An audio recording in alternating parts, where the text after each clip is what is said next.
E hoje, mais uma vez, nós temos a alegria de ter conosco o nosso companheiro Manuel Gamas, que vai abrir os trabalhos do ano, falando sobre as evidências da reencarnação.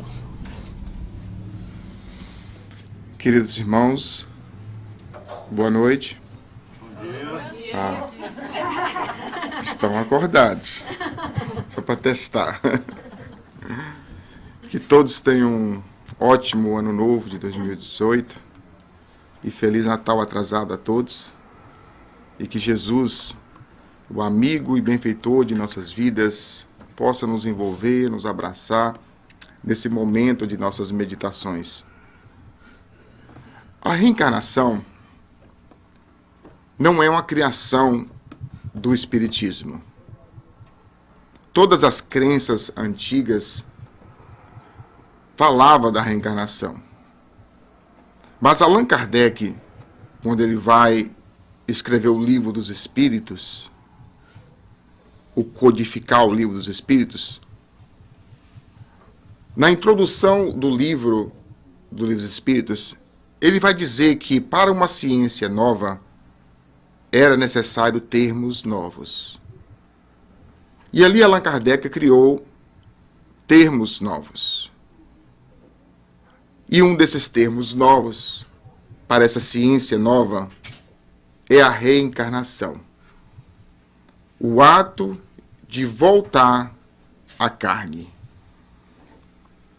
Mas, mesmo nós espíritas, ainda temos dificuldade de concretizar em nossa mente a crença da reencarnação.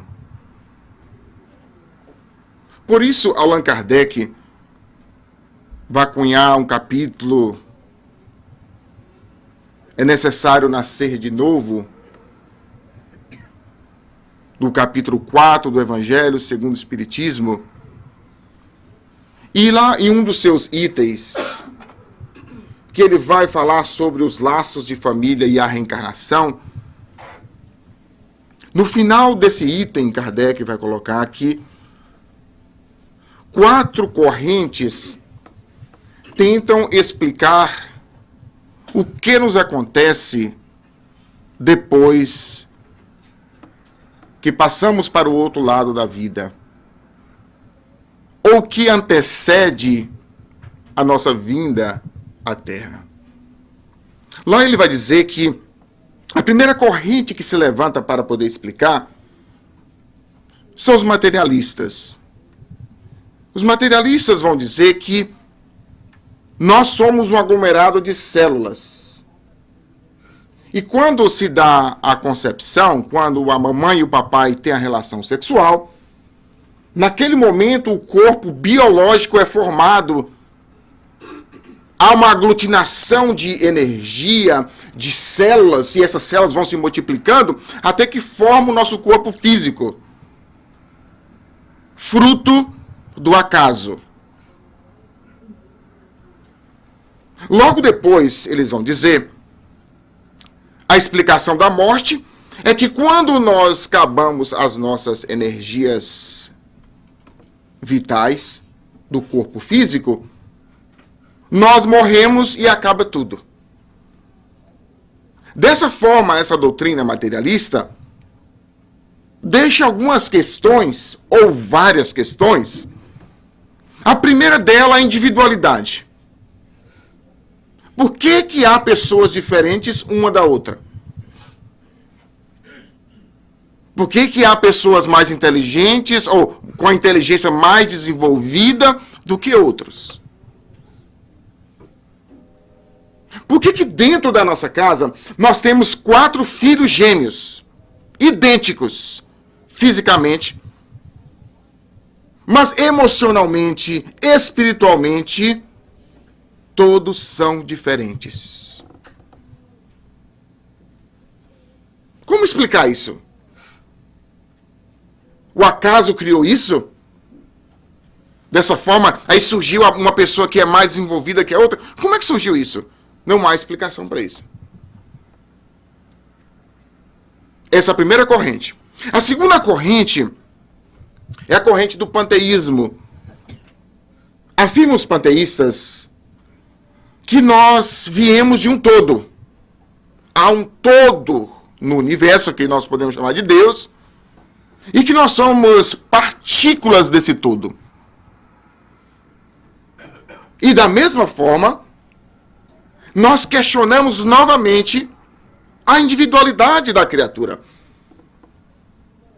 Por que nós temos na nossa casa aquelas reencarnações de Gabriel, do anjo Gabriel, e do outro lado aquelas reencarnações de Satanás?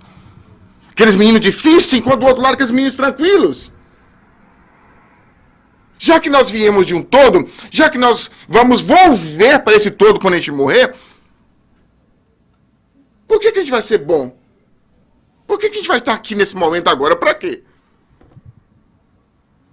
Se nós não temos uma individualidade, se tudo que nós estamos aprendendo aqui não vai servir de nada, nós vamos voltar para um todo, para o mesmo lugar. De que adianta o esforço para ser uma pessoa melhor? Eu vou gozar da vida. Que a filosofia materialista é essa.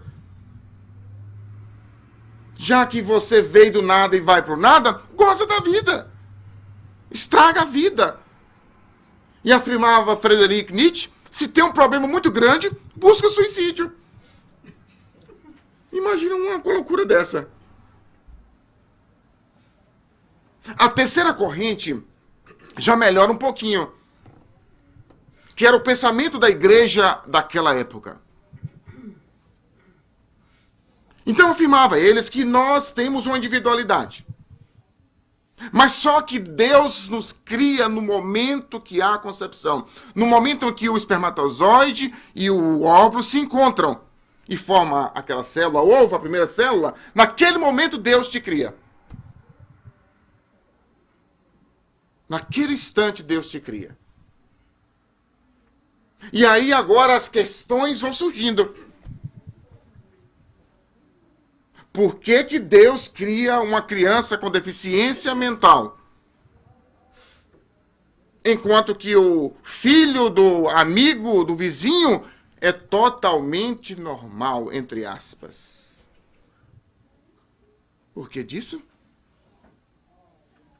Será que Deus seria justo de criar uma criança para nascer lá na África e morrer de fome, gente? Que sentido teria isso? Qual sentido teria isso? Que sentido Deus teria de criar uma criança para nascer no meio da prostituição, como a gente vê mulheres prostitutas que ficam grávidas e que nascem com AIDS ou outras enfermidades? Cadê a justiça de Deus deixar uma criança nascer numa mãe alcoólatra? E vem com problemas terríveis a criança, pelo fato da mãe ter usado álcool. Onde está a justiça de Deus para isso? Se ele criou o espírito no momento da concepção. Onde está a justiça de Deus? De Deus permitir uma criança nascer no útero de uma mãe que fuma 24 horas, que não tem consciência que está matando o filho lá dentro do útero. Onde está a justiça de Deus para isso, gente? Então essas questões vão surgindo na nossa mente de quando nós éramos católicos, protestantes, ateu à toa. E começava a surgir em nossa mente isso. Se nós somos criados no momento exato em que há a concepção, onde está a justiça de Deus? Já que Deus é amor, já que Deus conhece tudo, já que Deus sabe tudo, como é que Deus permitiria isso? Não tem uma resposta. Dos laços de família, por exemplo, nós vemos famílias dentro da família, irmãos que nós amamos os irmãos, nós queremos ligar para eles, não é assim? A gente está aqui nos Estados Unidos pensando neles no Brasil. Mas tem uns que, se a gente pudesse apagar o número para nunca mais ligar para eles, por causa da antipatia que existe entre nós e eles. De onde surgiu essa antipatia, gente? Do nada? Deus criou dois espíritos antipáticos. Por que Deus iria criar dois espíritos antipáticos? Mães que pegam os filhos, um bebezinho nasceu, ela pega o bebezinho e joga na lata de lixo. Como é que a gente vai entender isso, gente? De uma mãe, a representação do amor na terra, cometer um ato desse? Como é que nós vamos entender isso se não for através do quarto pensamento da reencarnação?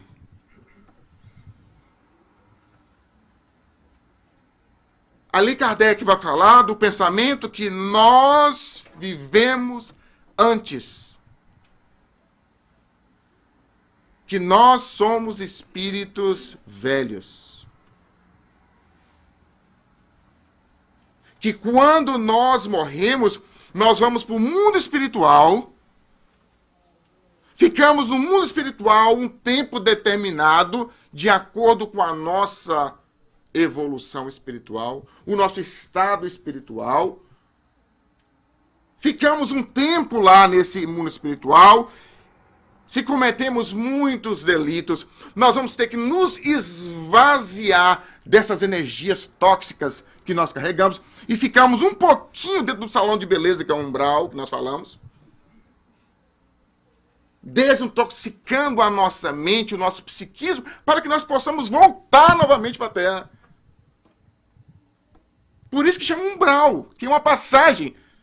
Nessa passagem nós ficamos o tempo que a nossa mente precisa para desintoxicar.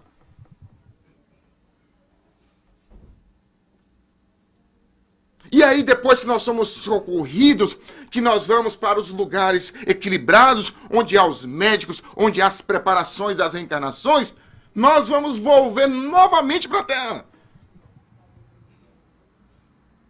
Mas quando nós vamos volver para a Terra, nós não caímos numa família que nós nunca a gente viu.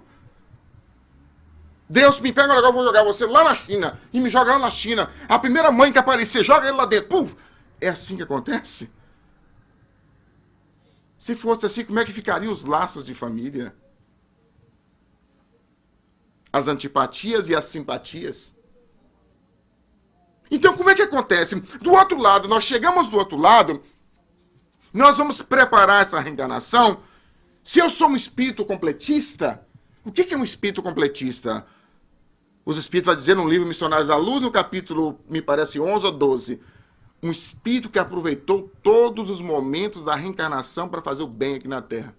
Se vocês conhecem algum completista, gente... Eu só conheci um aqui, o Chico Xavier. O Divaldo também, Divaldo Franco. E outros, que a gente conhece. Mas no nosso meio cotidiano da labuta, vocês conhecem algum? Eu não conheço. O Marcos.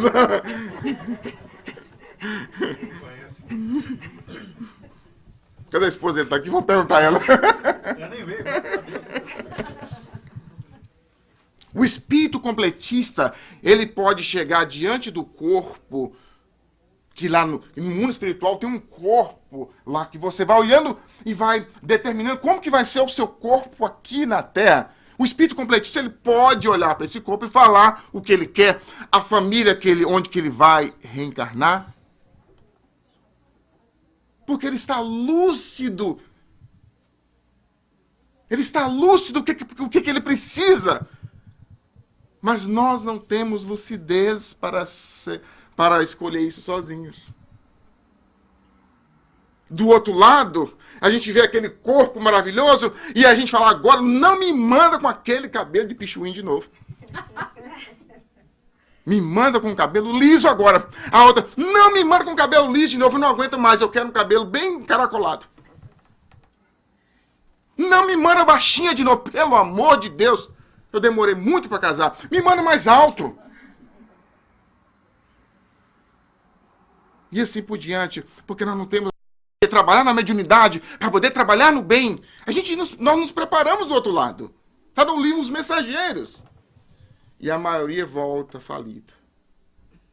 Entre aspas. Vamos voltar de novo para cá pro melhor.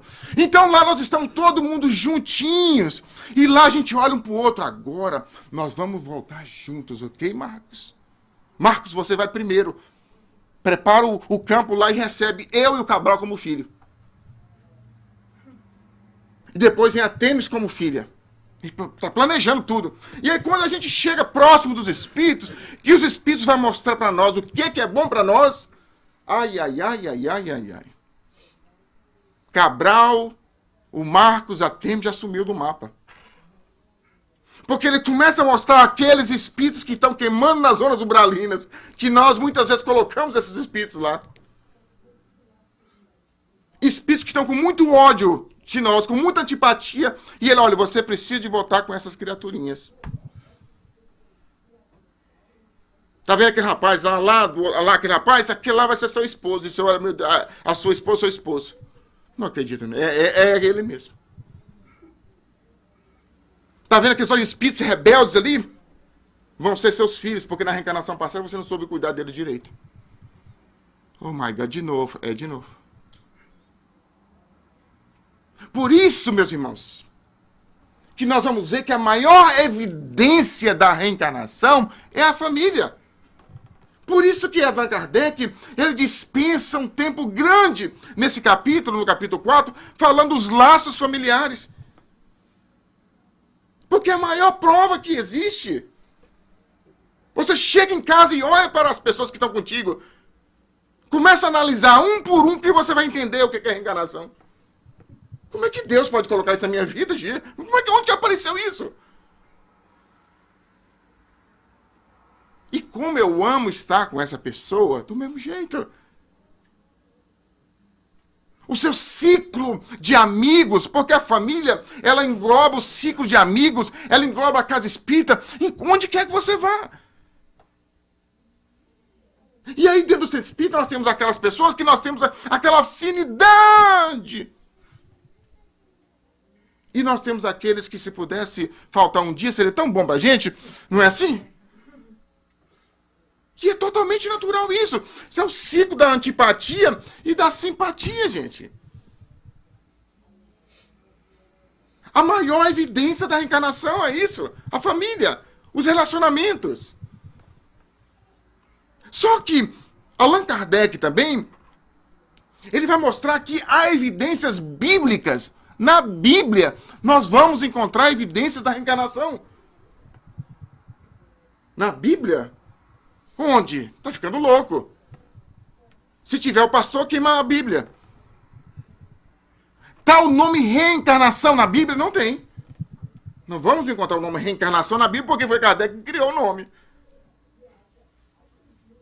Nós temos notícia que houve um concílio. Um concílio? O que é um concílio? Se reunir as igrejas da época, as igrejas cristãs, depois do catolicismo, quando o catolicismo assumiu, e elas decidiam o que saía e o que era colocado na Bíblia. Não essa ideia que não está muito bom para nós. Vamos tirar isso e colocar isso. Uma coisa assim, uma coisa que coloquei que todo mundo lê. Espírito Santo. No original não tem Espírito Santo, é só Espírito. Mas nós criamos o Santo. Muda muito. Mas nas traduções originais não tem Espírito Santo. Só tem Espírito. Então, uma das passagens de Jesus, mais claro do que isso, gente, só se Jesus falasse, não, eu acredito na reencarnação. Jesus chega para os discípulos e pergunta, que dizes o povo aí fora que eu sou? Olha a pergunta de Jesus. Quem que o pessoal está falando aí fora que eu sou? Porque na época, entre os judeus, os hebreus, eles acreditavam na reencarnação pelo nome de ressurreição. Eles achavam que os espíritos voltavam, que os profetas iriam voltar. Mas eles não sabiam como que os profetas iriam voltar. Eles falavam a reencarnação, ressurgir. Só que logo depois, nós criamos aquela ideia da reencarnação de voltar da tumba e se recompor da tumba e aparecer de novo. Meu Deus do céu. É muito difícil. Ficamos imaginando. Imagina que você vai em Cancún vai fazer umas férias em Cancún e você está nadando lá em Cancún, nadando, e de repente um tubarão te come. Você vai para o estômago do tubarão, não vai, gente? Você vai dissolver no estômago do tubarão, não vai? E aí, vamos supor que você é protestante e acredita que você vai ressurgir de novo. Que você acredita na ressurreição. Como é que você vai fazer isso? Onde está o seu corpo? As partículas do seu corpo já estão dentro do tubarão. Quando ele jogou aquilo que não prestava mais para fora, ficou em todas as suas partes e está em todo o oceano. Imagina que você vai para a África fazer um safari e chega lá, você quer matar leão e depois o leão te mata e te come. E você acredita na ressurreição. O leão te come e depois de 2 dias o leão defeca você. E de repente, aquele bolinho que está lá, ele vai também alimentar outras criaturas. Ele vai dissolver, vai fazer e vai sumir. Como é que tudo, como essas partículas que formam o corpo, vai se unir tudo de novo, formar partículas, moléculas, células, órgãos e corpo. Meu Deus do céu. Como é que seria a dificuldade nisso, gente? Não é mais fácil acreditar que nós voltamos novamente num corpo físico? Não é mais fácil isso, gente, acreditar assim? É mais fácil. Só que depende de raciocínio lógico. E muitas pessoas não querem raciocinar, pensar. É melhor acreditar nisso e ficar numa boa. Eu vou pagar os meus dízimos, eu vou ficar tranquilo, e aí eu durmo no Senhor e acordo no Senhor. E não modifico nem a cor do cabelo. Porque eu estou indo na igreja, eu estou dando meu dízimo e acabou. Graças a Deus no centro não tem isso, né, gente? Nós entramos na igreja, ouvimos a palestra, e aleluia, tudo bonitinho, maravilhoso, e a gente sai daqui e continua com o mesmo fofoqueiro. Somos aquele chefe carrasco que arranca até o sangue da pessoa. E aí na sexta eu estou lá louvando o Senhor e dando dinheiro para o Senhor. Como é que fica isso, gente? E aí quando eu for para o outro lado, eu vou dormir no Senhor e ficar dormindo no Senhor até o momento das cornetas soarem e eu voltar para o meu corpo novamente. E eu voltar. E aí quando eu acordo, as moléculas do corpo formou meu corpo e eu volto novamente para a terra. Gente, tem lógica isso? Não tem lógica.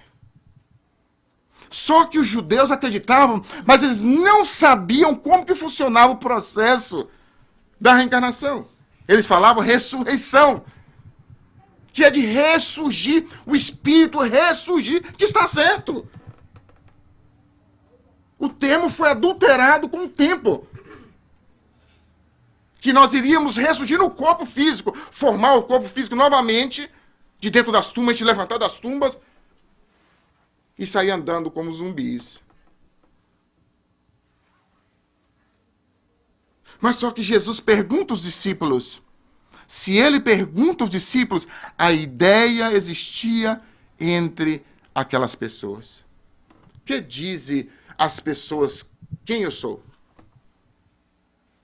E os espíritos e os discípulos respondem. Uns dizem que o Senhor é Jeremias, uns dizem que o Senhor é Elias. Como é que Jesus poderia ser Elias, Jeremias, se esses homens morreram há 800, a 900 anos atrás? Certa vez, mandei essa pergunta para um pastor. E eu disse, se o senhor me responder essa questão, eu me torno um protestante. Então ele mandou a resposta. Ele disse que Elias foi arrebatado. Você sabe o que é arrebatado, gente? Para o céu. Foi de corpo, osso, de couro, cabelo, tudo para o céu. Como é que nós vamos viver materialmente no mundo espiritual, gente? Como é que é isso? Como alguns falam que Maria também foi arrebatada. A mãe de Deus, outra concepção errônea que nós temos. A mãe de Deus, imagina a mãe de Deus.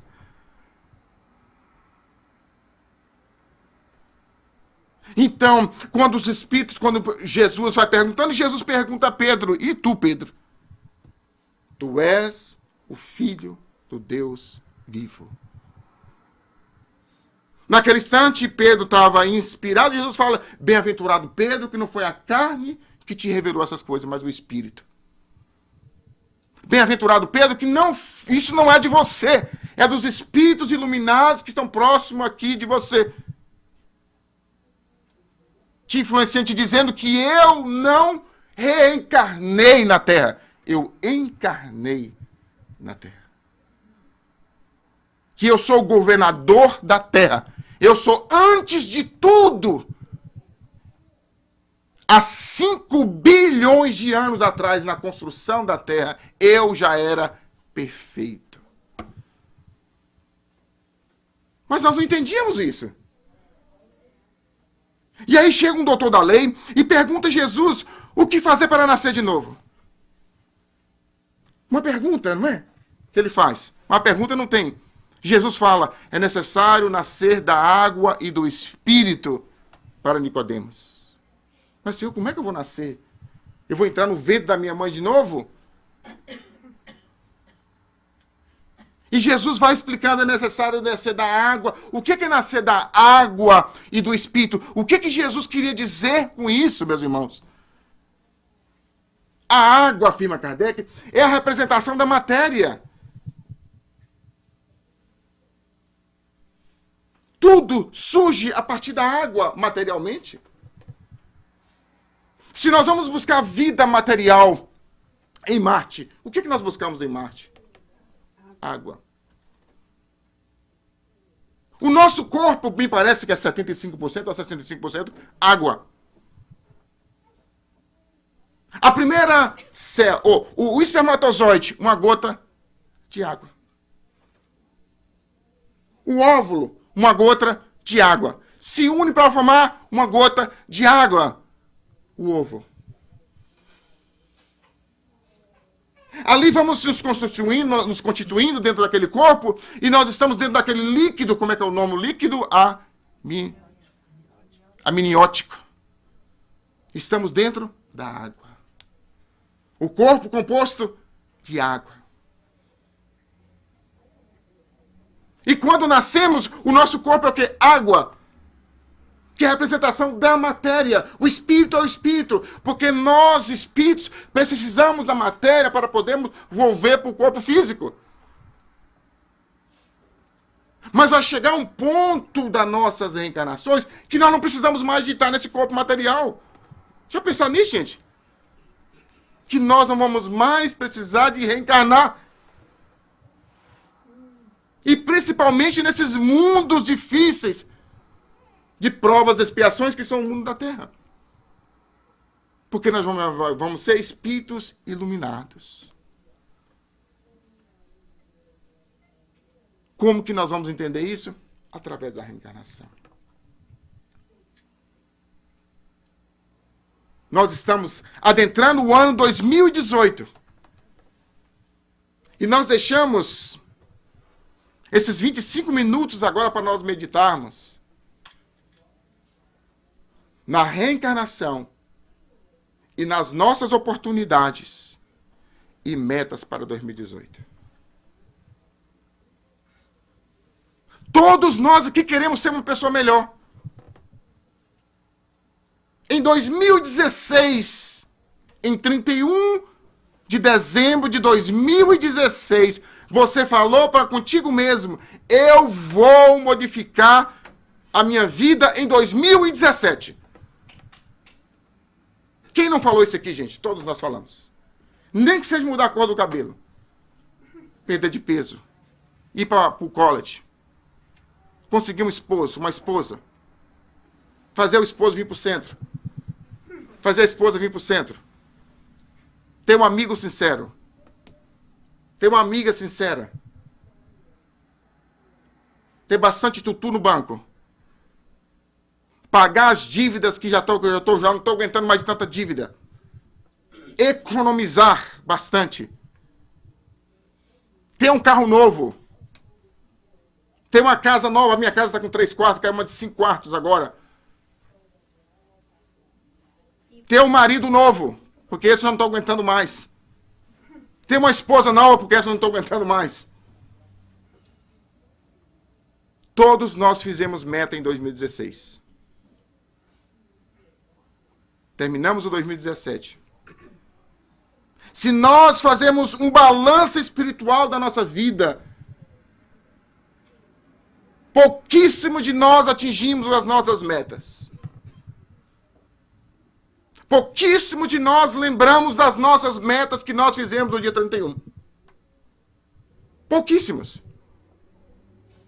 Então tem uma frase de Chico que ele diz que se nós queremos uma coisa diferente em nossa vida, nós temos que fazer coisa diferente daquilo que eu faço. Então, por exemplo, eu quero ir para o college, eu quero aprender inglês. E quando chega em 2018, eu continuo assistindo a Globo do mesmo jeito, 24 horas. Eu continuo sem querer entrar num curso de inglês. Isso vai acontecer por osmose. Porque nós achamos que é assim, meus irmãos. Deus proverá. Tem amigos que falam assim comigo. E eu fico olhando, oh, vai mesmo. Deus proverá. E eu vou conseguir um trabalho ótimo em 2018. E eu olho para a pessoa assim, vai mesmo. Se você não esticar as mangas e for para um college aprender inglês e aperfeiçoar o seu inglês, vai continuar do mesmo jeito. Só se acontecer um milagre você acertar na cena. Ou então na quina da porta. Modificações íntimas. Esse que tem que ser o nosso alvo, porque nós estamos reencarnados aqui, gente, para sermos melhores. Nós não estamos aqui de férias. Tem pessoas que estão aqui de férias. Eu vejo amigos que estão de férias mesmo, e eu fico até entediado de tanto desperdício de tempo. A pessoa já acorda, já chega do trabalho, já pega na televisão, e da televisão do Facebook, e do Facebook vai fazer uma outra coisa, e assim por diante, e não pensa em nada que possa agregar a vida espiritual. A nossa preocupação está em torno de estar bem. Mas o que é estar bem para nós? Estar bem para nós é eu ter a minha carteira tranquila, é eu ter o meu carro tranquilo, é eu ter a minha condição migratória tranquila, é eu ter o meu dinheiro tranquilo, é o meu trabalho tranquilo. Essa, para mim, é a minha condição tranquila. Mas não é isso que nós estamos buscando aqui, gente. A tranquilidade da alma é outra coisa. A serenidade da alma se busca em outras coisas. Isso são consequência dos nossos atos serenos, tranquilos, de paz. Buscai o reino dos céus e tudo lhe será acrescentado. Um amigo na nossa casa espírita, ele chegou em 2016. Ele falou comigo, me ligou. Manuel, eu sei o dia exato que eu cheguei no centro espíritas. Eu estava numa academia e eu estava pensando na academia em fazer uma loucura. Eu estava pensando em matar a minha namorada e o amante. Eu já não estava aguentando de tanto ódio, de tanta humilhação, pelo o tanto que eu fiz por essa pessoa. E eu estava lá fazendo os meus exercícios e de repente chegou um louco e começou a conversar comigo. Ele olhou para mim e começou a falar, como é que é seu nome?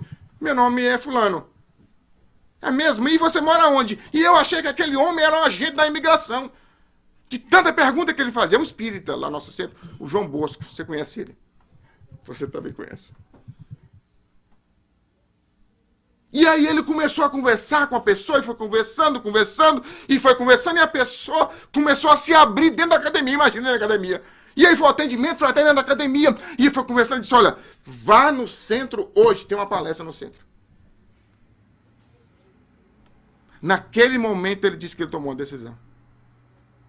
A decisão que modificou toda a vida dele, porque ele estava indo cometer um assassinato. Foi para o centro. E começou a participar do centro, a participar dos estudos, e ele sempre nos procurando, dizendo da dificuldade que ele tinha. Tinha perdido a carteira, já estava com um processo na imigração que já estava querendo cabelo. De tanto antigo que era o processo. Eu disse, meu irmão, ora e trabalha no bem. E espera. 6 meses atrás, uma carta da imigração. Ele quase desencarna quando viu a carta. O Green Card. Foi para o Brasil esse ano, está curtindo a família, ligando para a gente, passando mensagem, modificou toda a vida, todo o panorama dele espiritual.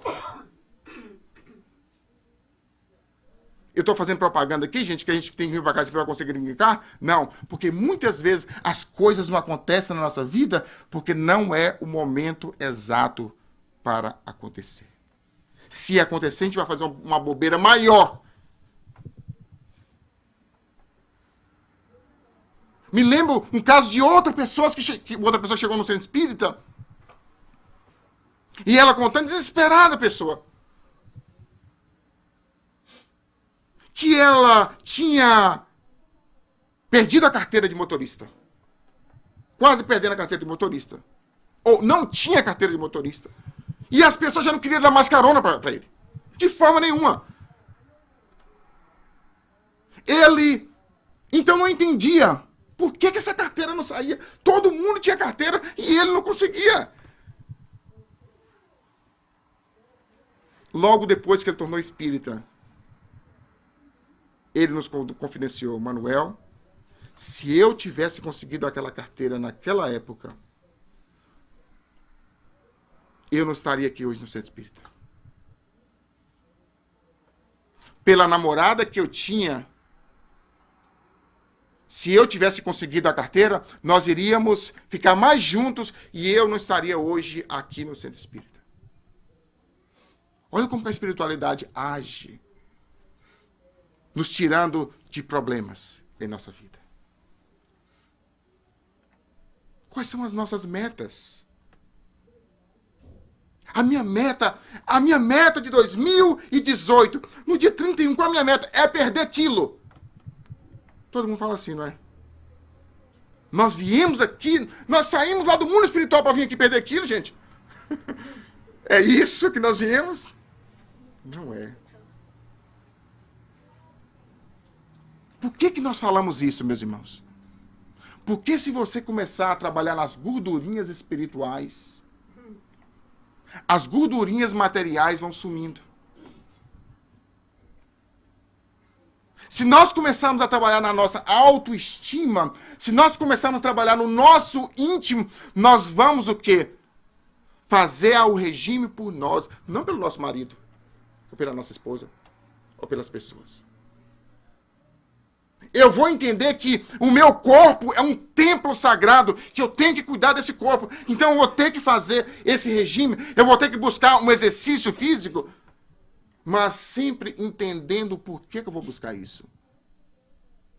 Com autoestima, com alto amor. Como é que a gente consegue isso, gente? Trabalhando primeiro o íntimo.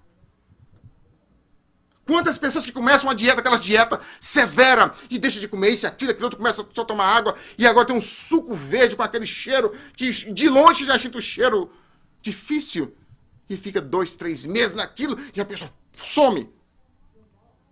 E depois de 3 meses apaga. Não aguenta a dieta. E volta a comer o dobro que comia antes. Porque não trabalhou o íntimo. Não entendeu o porquê. Por que eu como muito? Será que tem ansiedade? Talvez ansiedade. Primeiro vou trabalhar o meu psicológico. Primeiro vou trabalhar o meu íntimo para mim poder chegar no lado material. O ano de 2018, eu vou tirar da minha mente as crenças limitadas que nós carregamos. Nós falamos, eu não posso nessa reencarnação. Quantos amigos que falam isso? Eu não posso ser palestrante. Eu não posso ser passista. Eu não posso ser... Eu não posso. Nós temos que tirar isso da nossa mente. Eu não sou capaz de perdoar minha sogra. Não vai perdoar nunca mesmo. Crenças que nós carregamos dentro de nós. Complexo de inferioridade que nós carregamos dentro de nós. De acharmos que nós somos menores, que nós somos piores do que as pessoas e que outras pessoas. Outra crença limitada, deixe de se comparar com as pessoas que estão ao seu redor. Cada um está num nível diferente. Se seu irmão já consegue perdoar a sogra, tá ótimo para ele. Já conseguiu. Se você ainda não consegue, comece a trabalhar intimamente o perdão. Como que eu gostaria tanto de trabalhar na casa espírita? Eu vejo o pessoal igual formiguinha trabalhando no centro espírita, e vai para lá e vai para cá, e eu não consigo. E aí bate assim. Por que a gente não consegue? Porque nós não queremos. Porque quando nós queremos, meus irmãos, todo o universo conspira a seu favor.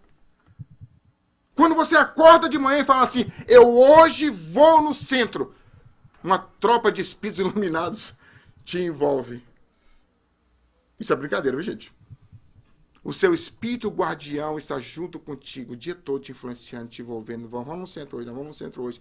Mas se você não abrir a comporta da mente e dizer, eu quero, eles respeitam. Eles respeitam o momento que chega a enfermeira dor para tirar a gente da zona de conforto. Quantos de nós aqui viemos aqui pro centro porque a gente chegou na porta ali, olha, gente, cadê o meu crachá de trabalhador? Pouquíssimos de nós. Chegamos porque algo incomodou a zona de conforto. Tem um caso que eu sempre conto esse caso, que certa vez tinha um cachorro sentado em cima de um prego. Todo mundo lembra desse caso. Um cachorro sentado em cima de um prego. E passou uma pessoa e viu aquele cachorro, gritava em cima do prego. E aí ele voltou e o cachorro estava lá em cima do prego. Então perguntou o dono do cachorro, por que esse cachorro não levanta do prego?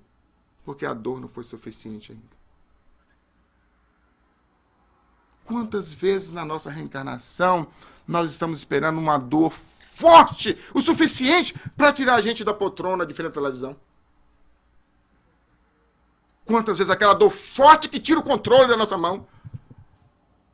Quantas vezes a dor forte que nos faz orar, que nos faz vibrar com a espiritualidade maior? Quantas são as pessoas que nos procuram na quarta-feira quando a coisa está bem aguda? E eu digo que deveria ter vindo antes. Eu penso sozinho, não posso falar, né? Deveria ter vindo antes, que seria tão mais fácil se viesse antes. Eu nasci num berço espírita, Manuel. Vim aqui para os Estados Unidos e esqueci do espiritismo. E começa a relatar toda a problemática que vive.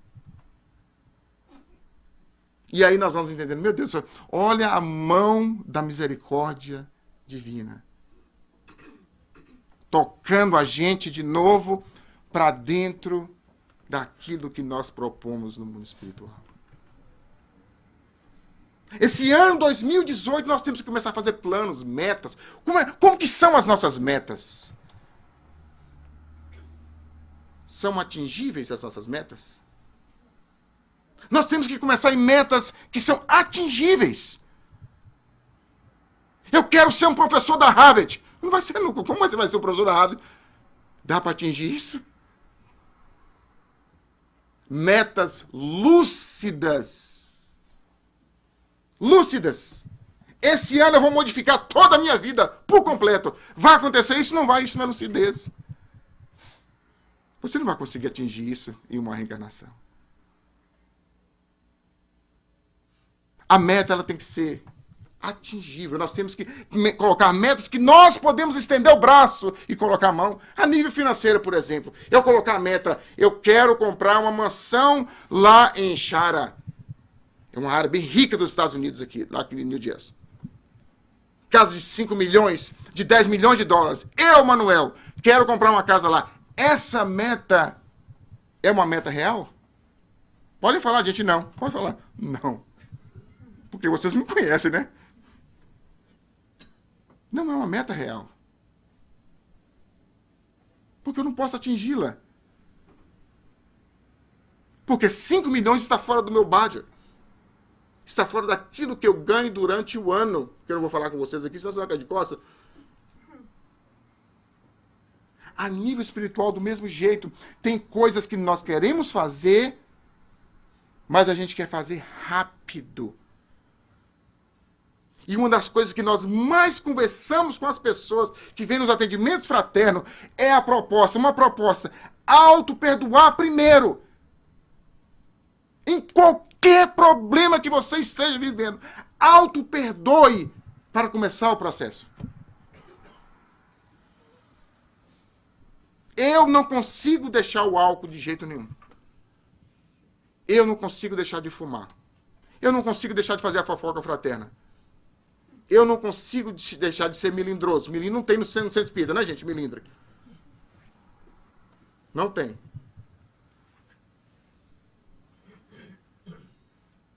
Aí você chega para você, eu não vou mais fazer fofoca de jeito nenhum. Essa meta é atingível? É real essa meta? Não é real. O meu inconsciente não vai aceitar isso. É tantos anos de fofoca fraterna que em um ano eu não vou conseguir isso. Como é que eu vou trabalhar? Eu vou enganar a mim mesmo. Eu vou fazer igual a associação dos alcoólatras anônimos faz. Eles acordam de manhã e falam assim, ó, até 12 horas eu não bebo. Chega 12 horas, terminou, não bebi. Agora, até as 5 da tarde eu não bebo. Termina 5 da tarde, não bebi. Até as 10 da noite, quando eu for dormir, eu não vou beber. Termina o dia.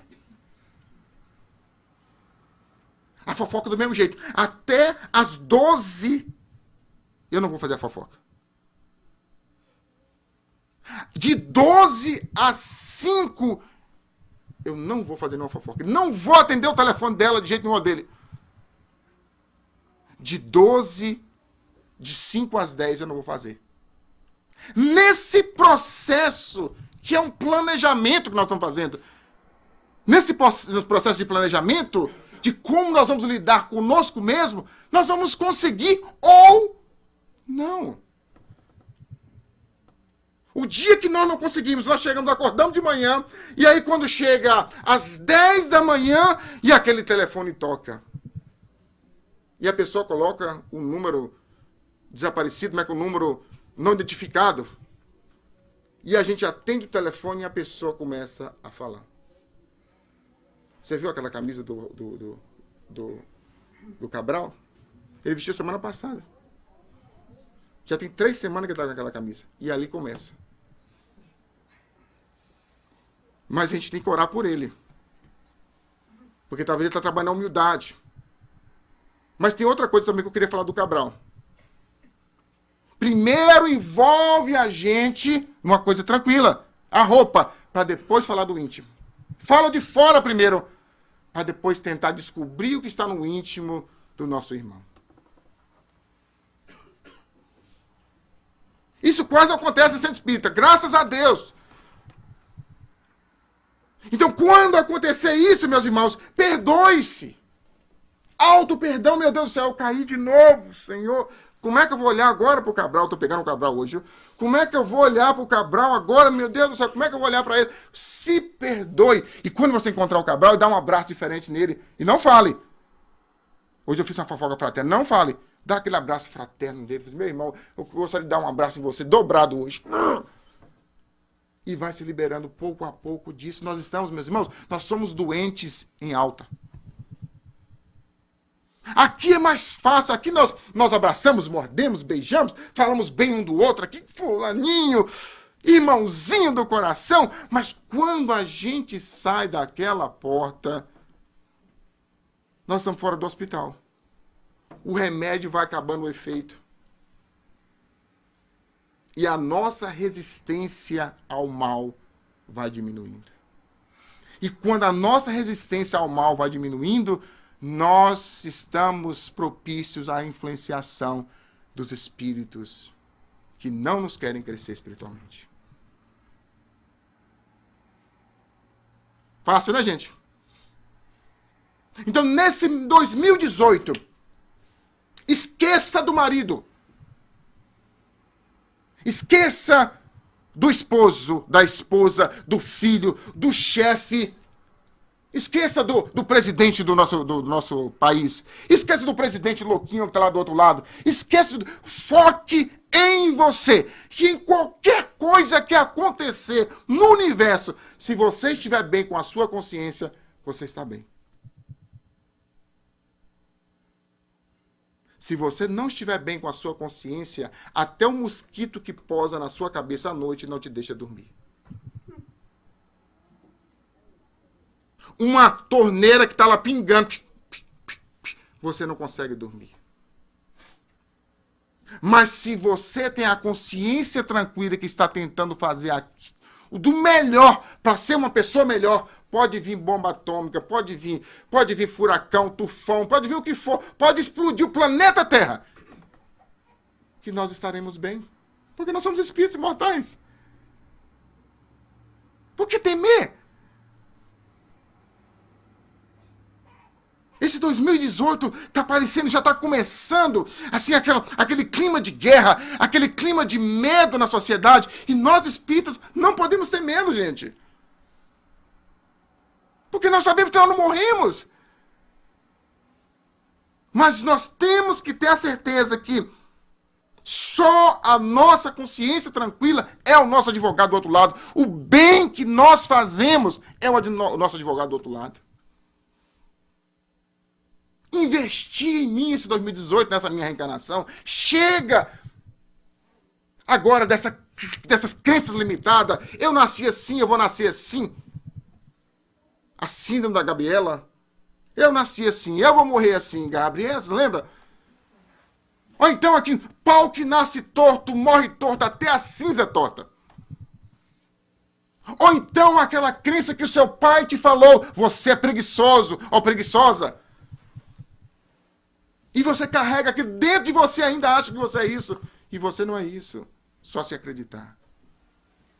Nesse ano 2018, vamos trabalhar no que ouvimos das pessoas que estão próximas de nós. Principalmente das pessoas negativas. Meus irmãos, saiba ouvir o que sai das pessoas negativas. E para nós terminarmos, nós vamos contar uma historinha para que vocês possam ir para casa. Com essa historinha, vocês vão resolver a sua vida em 2018. Conta que certa vez tinha uma corrida de rãs no meio da floresta. E as rãzinhas são bem feinhas, não são? E elas começaram a corrida. Número 1, número 2, todo mundo preparado para correr. E começaram a disparar. Todas as rãzinhas correram. E começaram a correr. E de repente a bicharada começou a olhar para elas e a divertir das pernas, a falar das pernas. Olha que perninha tão feia. Lá no interior eles falam mangar. Começou a mangar delas. Vocês lembram dessas frases? Caçoar. Começou a caçoar, mangar delas. E elas foram ouvindo aquilo, foram ouvindo e foram parando. E uma continuou. E terminou.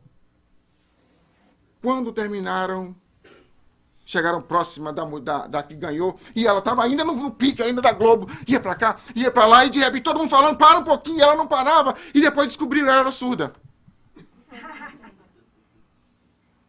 Nesse 2018, seja surdo para aqueles que querem te derrubar, para aqueles que não querem ver o seu bem espiritual.